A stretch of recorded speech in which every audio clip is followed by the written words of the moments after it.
Hello and welcome to the SBR Stu YouTube channel. Welcome to another video. Thank you for coming back, much appreciated. If you've not watched any of my videos, please think about liking and subscribing. From the title of this video, you'll know that I'm preparing for a sprint triathlon this weekend. Yeah, my first one of the year. Yeah, I'm not going to be racing it, I'm going to be taking part in a triathlon. We're not racing it, so we're just going to keep it nice and easy. Yeah, just sort of go for a bit of a hit out. I've been sort of, I'm not going to use the word bullied, but yeah, pretty much bullied into it by my friend Granty. Yeah, he's been saying about doing this triathlon. So we're going out to Northamptonshire. We're going to do the Roade sprint triathlon. I know absolutely nothing about it, but I thought, seeing as I'm getting ready to go, sort of getting all my kit together, I just thought I'd run through what I use. This isn't a guide to what you should use for a sprint triathlon. There's plenty of people out there that tell you this, that, and tell you the other, and what you should do and what you shouldn't do.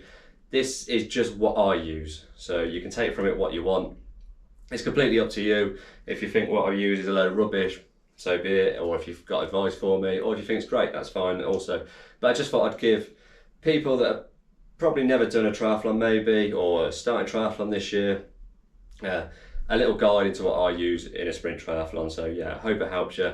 And if you're a bit more of an experienced athlete, then yeah, please, yeah, just critique what I use. And yeah, if you just want to be nosy, just carry on watching. So yeah, let's run through and get on with it. So the best way for me to get ready is basically at home, is to set up a little transition area so I can lay everything out, get everything ready, get it all in my head, so I'm not worrying that I've forgotten anything. Obviously being at the start of the year, so we're still going to be in March. We've had a few semi-decent days of weather in the UK, but it's going to be 7 o'clock in the morning we're racing. So yeah, there's a few extra things in here.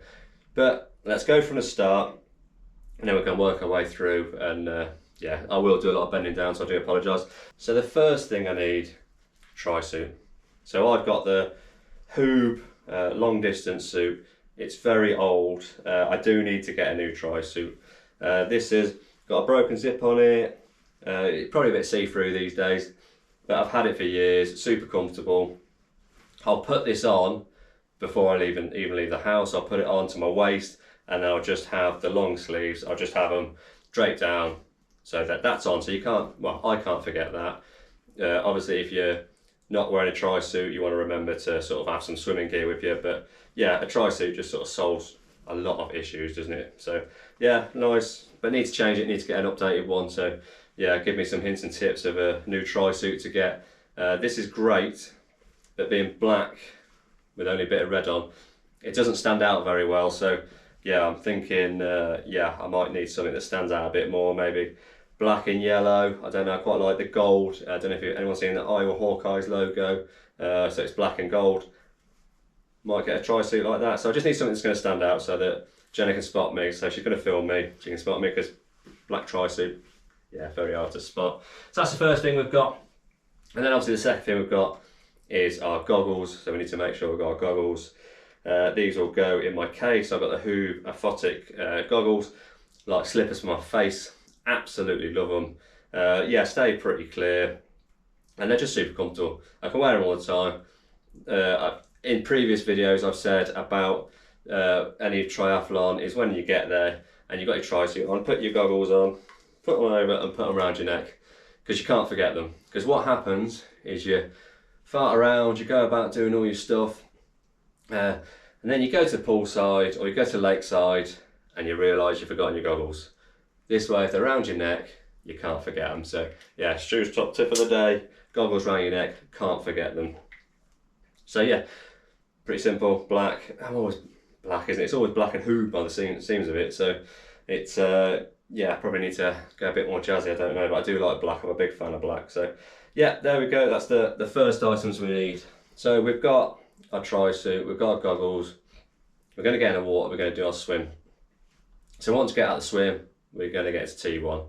So we need to get our bike stuff together. We need to get our helmet on. We need to get our number belt on. So first thing I do, I'll put an overlay on this video. You can see my transition setup. I don't know if it's the best way of doing it, but it's the way I do it. I always have my sort of helmet on top of my shoes, because I like to put my helmet on first, then my shoes, and then my number belt, and then any accessories that go along with that. So yeah, I'll talk through sort of the things I've got. So I'm being optimistic. I'm taking sunglasses. Probably won't need them. Yeah, I don't think I'll need them. Because I'm just taking part in it, I'm not going for a super aero helmet. I'm just going to go for my DHB helmet. It's semi-aero. It'll do the job. It'll protect my head if I fall off, which fingers crossed I won't fall off. But yeah, nothing too skillful about that. Just a normal helmet. Didn't pay a lot for it. I think I've probably got it for about 20 quid. But it'll do the job, and then hopefully along with the glasses, hopefully we'll need them because hopefully it'll be sunny, but it probably won't be. So yeah, that's the first thing that I'll grab and put on. And then, second thing, I'll put so this will have a number attached to it. So I've already got my safety pins on there. So when I get to race tomorrow, I'll put my number on, and then I can literally get into transition. I'll have this open and then it'll just go around me. Always make sure you've tested it with a tri-suit on, because they tend to slip. They do tend to slip and they tend to ride down. So you want it quite tighter than you think on your tri-bout. So what we're going to do is have the number on the back for the bike ride, and then when we get into T2, we go for the run, we're going to spin it around, and the number's going to be on the front for the run. They're the rules, that's the way it's got to be. Obviously, if you just got a swimming costume on, you're going to put a t-shirt on, just make sure you have your number pinned to the front and the back, and then you've got it both covered. So yeah, that's our number bout, nice and easy, on brand, hoop. Yeah, maybe need to move to another brand, but I do like their products. And they're reasonably priced, which is always good. So yeah, happy with that. Then we'll put our shoes on. Don't know whether I'm going to go without socks or with socks. So I'll put socks in my kit. So I will have some socks. It depends how cold it is in the morning and what I decide whether I go without socks. Obviously it's quicker without socks, but you probably can't see, but these have got vents in these shoes, and they're very cooling, and my feet will be freezing and very, very cold. So is it worth the extra effort probably to put these on? We'll see how cold it is in the morning. Obviously make sure, if you've got your cycling shoes or if you're going to put running shoes on with flat pedals, make sure they're open, make sure you can get your feet in. What you don't want to do is get to transition and they're fully shut and they're closed and you can't get in. You want to open them and just get them nice and wide, because you're just going to want to slip your feet in. You're going to be blowing a little bit after you swim, so you want to slide your feet straight in. These are just a Velcro strap, so nice and easy, no buckles. These aren't specific tri shoes, these are just road shoes. I do have some specific tri shoes, but I've just not really worn them, so I probably should at some point. So yeah, some simple shoes. And then the last two things before I get on the bike, again, it's decision making. Have these things. If you don't use them, just have them. Make sure you have them. So arm warmers. Yeah, arm warmers, just in case it is a bit chilly in the morning. I'm not going to put a jacket on. I'll tell you now, I'm not putting a jacket on. A lot of people will put a jacket on. No problem to put a jacket on. But being a big lad, being a sweater, as soon as I put a jacket on and I sweat inside a jacket, I just can't go anywhere. I just die. I just absolutely die. So I've got to let my body breathe. But these just sit over my arms, nice. Just the bottom of my arm, just keep me warm. But again, a decision in transition. And then also the same with these long gloves, long finger gloves. I either go long finger gloves or no gloves. In the summer, I'll race with no gloves. But in this weather, I'm just thinking, I once did an early season triathlon, didn't put gloves on, and then I couldn't do my shoelaces up in T2, which wasn't great, was it? So yeah, that's everything for my cycling. Obviously we'll talk about the bike in a minute, but that's everything, all my kit that I need. I do keep a couple of gels in transition, so when I get my stuff for the bike, I'll just stick one in the top of my tri-suit there, so I've got it. May take it, may not take it, depends how I feel. And then I have a secondary one for the run. If you've got it, like I say, if you've got it, you don't have to use it, but make sure you've got it. And that is my cycling stuff done. And then the easiest one is T2. It's a lot easier. If you think about putting socks on or off or on, you've already done it. Already sorted in T1. You've just got to take your helmet off, take everything off, take all your gear off, rack your bike, done, bosh. Obviously make your rack your bike before you take stuff off, in that order, I'll just get penalised. So then all you need, some trainers. That's it, that's all I've got to run in, just some trainers, some old Asics Nova Blast, so if I've got no socks on, then yeah, they're good enough to wear for a 5k. Hopefully they're fast enough. As I said, I don't really know the course, this triathlon, but yeah, they'll do everything, these. So yeah, again, make sure they're nice and wide, make sure they're nice and open so you can get your feet in, so you haven't got to worry. Hopefully your hands are warm enough that you can do your shoelaces up. Been there, done that, where I couldn't do my shoelaces up. Not great, but hey ho. So that is all my stuff done, and then next I will talk about what bike I'm going to ride. So this is the bike that I'm going to be using tomorrow. It's the Boardman Air 9.0, just a standard road bike, no clip-on aero bars. Yeah, bought it second hand many years ago. Probably had this well over 10 years, and it was old when I got it. But it's a super bike, I really enjoy riding it. The reason I'm not riding my Canyon Speedmax, which would ultimately be quicker, is because number one, I've not ridden it this year. I've not been on it at all. I've only just put it back on a turbo, so I've not ridden it. Number two, I don't know the course, so I don't know if it's hilly, if it's flat, if it's technical.